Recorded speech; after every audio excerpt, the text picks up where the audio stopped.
that is supply and demand and imbalance. So now let's cover continuation and reversal. So continuations are obviously following the trend, and reversals are obviously reversing the trend. There are conditions there. We have conditions to trade either one, but we're not going to go into that too much. And obviously, we even know when the continuation will actually become a reversal. So as you can very see, important also, maybe again, don't get too excited about this trend. No, we're not trend traders and stuff, but sometimes, of course, it makes sense to trade in a line with the trend, right? Of course, but it's not based on we are trying to be trend traders and stuff like that, right? It's just again very helpful to not get caught into all these reversal trades all the time. So of course, sometimes you can trade in line with it also. yeah, exactly. And as we can see here, we have our buildup of orders. Price comes back in to our demand zone, likely fills some imbalance, and then continues. Same here, except the opposite, of course. We have our buildup of orders, price pushes away, and then we come back, fill the imbalance, and come back to the supply zone. So let us go over a couple of examples. So here we also have what we covered a little bit beforehand, which is supply and demand and continuations in line, combining that with imbalance. So as you can see, like we said, 3 candles to create imbalance. So the imbalance is from here to here. In this case, it's from here to here. So that should all make sense. And again, if you go back, of course. So again, let's slowly can see that's where some sort of sense slowly comes into it, and that's where you probably understand why we digged into this basic shit first with supply demand, then imbalances, and then combining it slowly but surely with a few more stuff. But you will see in a few minutes that everything will make much more sense. But you can see we made out of a huge supply demand area, right? Again, breaks out, should come back, but then we're using the imbalances usually on lower time frames, right? Obviously, you can stay on the same time frame as well, but to refine and have a better understanding of where price is most likely to tap into in these huge supply demand areas, right? So again, we slowly but surely refining it, and of course can refine in terms of is it a continuation or is it reversal, but it's the same stuff. So we slowly but surely refining zones. But again, of how to find these zones, everything will be covered later. But as you can slowly see, we're building the sense into it, okay? Exactly. So let's go into this. And again, so now we're going to, obviously beforehand, we were taking supply and demand as, this buildup of candles. But when we get into it with imbalances, what we can do is we can learn to take the actual candles themselves. So if you're looking for a buy, which would be in this case, you actually take the demand candle is the last sell candle. So that would be this one here. And then obviously if you're selling, it's the opposite. It would be the last buy candle. So that's what we mean by this supply candle and this demand candle. So now we can sort of dig into, as you can see, we're showing a little bit of liquidity here, maybe getting into things a little bit more. So let's jump in. These are the different variations of them. Obviously, we're not just saying that, oh, you're just going to have imbalance here. You can have imbalance here as well. In this case, obviously, imbalance here. In this case, basically what this is let's say you want a better chance of being tagged in, then you can take this instead of just taking the demand candle. Same here, you can take this. It's basically down to personal preference. So, yes, so if you stay on this quick, again, as you can see, there's not this ultimate guideline of you always have to use this specific candles, but as you can see, there's multiple variations to it. So, but as you already can see of how to do it, like, again, using the imbalance to find out what is the candle that more technically price probably has to be filled. And then we use the candle below that, or again, we've switched this around the next slide of above that. And then this is our so-called then refined, in this case, obviously demand candle, right? And that's where price then should tap into, because of course, it fills the imbalances, but also taps back into these demand areas and then is ready to go out of it. So how to refine these zones, as Cam said, you have multiple different variations to it. So just, again, maybe you print this out or just note this down, because of course this right here is obviously our ideal scenario if price looks like this, if this candle, again, is the last down candle, and also left imbalances above that. This is our ideal candle, but sometimes, again, it can look a little bit different. Like, for example, this candle is higher in here, so you either can stick to this candle to the low side, or even take this one and say, okay, no, maybe I take this one because the imbalance is filled here. That's the next wick in here. Maybe it doesn't come back to this candle in here. That's also possible. That's where, again, price will be very different from time to time. It's not, for example, we call it over refinement also. Let's say price did something like this, but later on you will have, like, let's say 15 confluences, the price should go higher, but you over refined it and price tapped into here and then is off. And then you missed out a huge trade because you just over refined it into this candle. But again, maybe it was done into this because it filled the imbalance already. So that's where, again, Cam said, you have to find your personal preference of when it makes sense.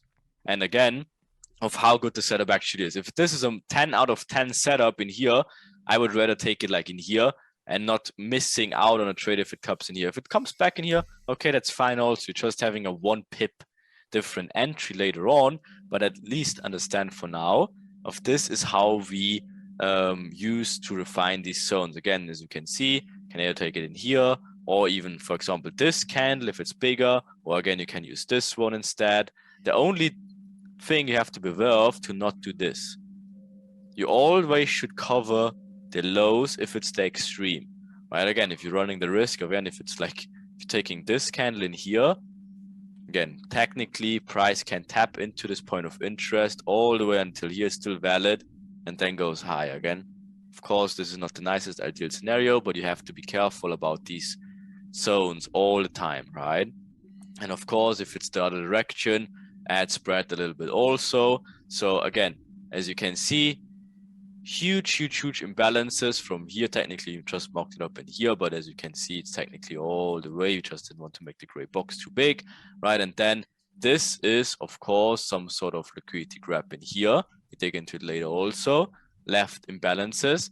Again, in this example, we're just using this down candle, right? It should be something looking like as we had it in here, right? So this, for example, would be this example. As you can see, price comes, first fakes the imbalance fill, gives a false reaction, comes back lower, taps into now this refined demand candle, and then is out of it. So guess what? If you refine it too much and say maybe I take this candle in here, like this one, then again, this zone would have been missed. So that's where this personal preference comes in of how to use it and how much opportunities you want, or if you want to even not even trade the extreme at all, because again, you will dig in how to use this properly. But for now, just get these pictures into your head of how to refine these bigger, again, supply demand areas, and then refine it into just one candles using the imbalanced for helping you, okay, to make these zones very precise and obviously having a very good understanding of where price actually should tap into and fill the market properly, right? Yep, makes sense. So we'll just quickly show you the other way. So obviously this is all of our previous examples, just bearish. And here you can see we have our imbalance, we have our supply candle, price taps back in here and then continues. Exactly. So, okay. And so, sorry, Cam. go ahead, no worries. Well, yeah, if let's say we have this zone in here, right? So this is obviously our supply demand area, whatever, right? And instead of whatever expecting, price will tap into this whole thing. Again, we're looking for where's the imbalance, then looking at this point above the imbalance, break it down into these candles, right? And then obviously find out, okay, what technically is my supply demand candle, like where's my imbalances. Again, you see this beautiful drawing, like looks even better than real charts. Imbalances would be here, right? From this wick to wick, this wick. And then again, it's our personal or your choice technically of what candle you want to use. Do you want to use this zone overall, right? Or do you just want to use this extreme, right? But again, then you're limiting or not risking it to not getting tapped into. And that's again where your personal preference comes. And that's again, you will find out very soon, because we show you multiple examples of how then to use it. For example, in this one, as we showed in here, we showed just using this candle. Again, without taking the bigger one. Again, this technically the supply area is all the way in here, right? But guess what? We're just using this candle for this example, right? And again, not maybe this one in here, but also you could have used this one, would have worked also perfectly fine. So that's again where this refinement comes into place. But of course, we're using the imbalance to orientation and refining these huge supply demand areas into at least smaller zones. Okay. Yep. So let's get into some examples of this. So as you can see, this is this example here shown on the charts. So what do we have? Well, we have our overall demand zone, but then we have our imbalance here. So our refined candle becomes this one here. And again, little look to the future. We build liquidity above this zone before tapping in and continuing in that direction. Yes, and then for example, for order flow later also of how you refine these zones, again, you can see just, again, this zone, for example, left imbalance. Okay, this zone, left also imbalance. Again, that's where things get a little bit more interesting. If it taps into some sort of demand areas, comes even back, fills again this imbalances, that's stuff which becomes very interesting later on. Again, same thing as you see here.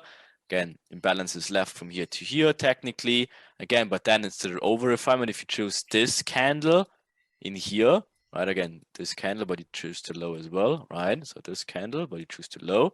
Then again, it would have missed. But if you use the overall, let's say all these demand areas, it would have been tapped. But again, that's where the over refinement comes into place very soon. But again, no worries, we show you how to use this later on as well. Of course. So next we have the ideal scenario, which is where you've got this little candle because this gives you the best RR, and then obviously your imbalance here, they come up, fill a little bit of this, go down, and then come all the way back up to our what would be extreme, and then fill this imbalance and the refined supply candle, and then continue in the intended direction. Same again here, except it's not very small, so it's not the ideal, but that doesn't matter. Again, look at all the imbalance we leave from here. We fill, and then fully fill it by also tapping into our refined supply candle and then continuing down. Also notice how when we leave these little imbalances, obviously there's a little imbalance left here, but we have this imbalance here that gets filled, and also this little imbalance here that gets filled. So the majority of these imbalances are getting filled and we're creating an efficient market. Next, we have this. So again, we show our intention by pushing away, and then we leave this imbalance as well as this imbalance. We come and fill the full imbalance while also coming into the demand candle and continuing away. Again, here we leave a huge imbalance with a very nice supply candle, tap back into it, complete the reversal, and again, continue downwards. Few more. Goes up. So this is our supply zone.